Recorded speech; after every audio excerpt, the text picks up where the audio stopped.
मैनपुरी की जंग में उतरी अखिलेश की धर्मपत्नी डिंपल यादव के सहारे 7.5 लाख वोटों पर सपा की नजर।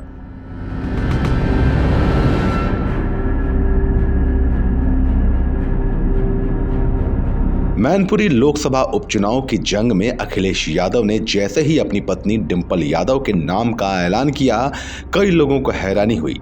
ऐसा इसलिए भी हुआ क्योंकि 2022 के यूपी विधानसभा चुनावों में टीपू ने ऐलान किया था कि डिंपल यादव अब चुनाव नहीं लड़ेंगी।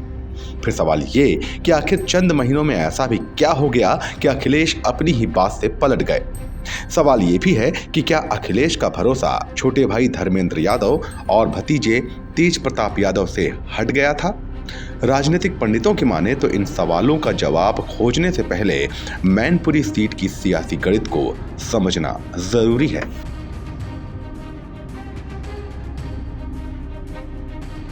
जाति या आंकड़ों पर नजर डालें तो मैनपुरी संसदीय क्षेत्र में सर्वाधिक 4.25 लाख यादव मतदाता हैं। इसके बाद शाक्य मतदाताओं की संख्या करीब 3.25 लाख है। क्षत्रिय 2.25 लाख और ब्राह्मण मतदाताओं की संख्या 1,10,000 है। दलित वोटों में सबसे अधिक 1,20,000 जाटव मतदाता हैं। क्षेत्र में लगभग 1 लाख लोधी, 50,000 वैश्य और 55,000 मुस्लिम वोटर हैं।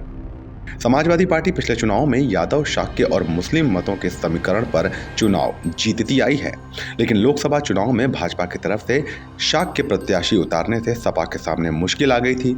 इसके लिए सपा ने अन्य जातियों में सेंध लगानी शुरू कर दी। बीजेपी के शाक्य प्रत्याशी उतारने से मुकाबला दिलचस्प हो गया था। दूसरी तरफ आजमगढ़ सीट पर हुए उपचुनाव ने साबित कर दिया कि मुस्लिम वोटों को एक मुश्त सपा की तरफ बनाए रखना मुश्किल होगा। यादव शाक्य वोटों का सहारा। उत्तर प्रदेश के मैनपुरी जिले के लोगों को बरसों बाद एक ऐसा लोकसभा चुनाव देखने को मिलेगा जहां उनके नेताजी कहलाने वाले मुलायम सिंह यादव नहीं होंगे, बल्कि उनकी बहू डिंपल यादव को इस चुनावी अखाड़े में वोट मांगते देखा जाएगा। इस सीट को अपने पास बचाए रखने के चलते ही सपा प्रमुख अखिलेश यादव ने अपनी पत्नी डिंपल यादव को मैदान में उतारा है।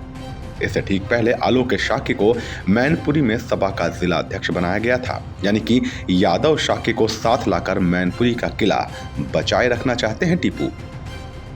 क्या करेंगे शिवपाल?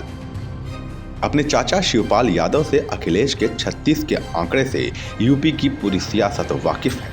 इसीलिए शिवपाल यादव ने झटका देने के लिए अपनी अलग पार्टी बना ली थी। ये बात अलग है कि पिछले विधानसभा चुनाव के दौरान बड़े भाई मुलायम की मान मनवल करने के बाद वो अखिलेश यादव के साथ चुनाव प्रचार करने के लिए राजी हुए, मगर ये कोई नहीं जानता कि उन्होंने तब प्रचार मन से किया था या बेमन से। लेकिन मुलायम के दुनिया से विदा होने के बाद मैनपुरी में वे अपनी बहू डिंपल के लिए खुलकर प्रचार करेंगे या नहीं, ये बड़ा सवाल है। शायद यही वजह है कि अखिलेश यादव ने मैनपुरी लोकसभा उपचुनाव के लिए सपा से डिंपल यादव की उम्मीदवारी का ऐलान किया और चाचा शिवपाल को इसकी भनक तक नहीं लगी। मैनपुरी के चुनाव को लेकर आप क्या सोचते हैं, हमें कमेंट सेक्शन में बताइए और राजनीति की खबरों के लिए बने रहिए जनसत्ता के साथ।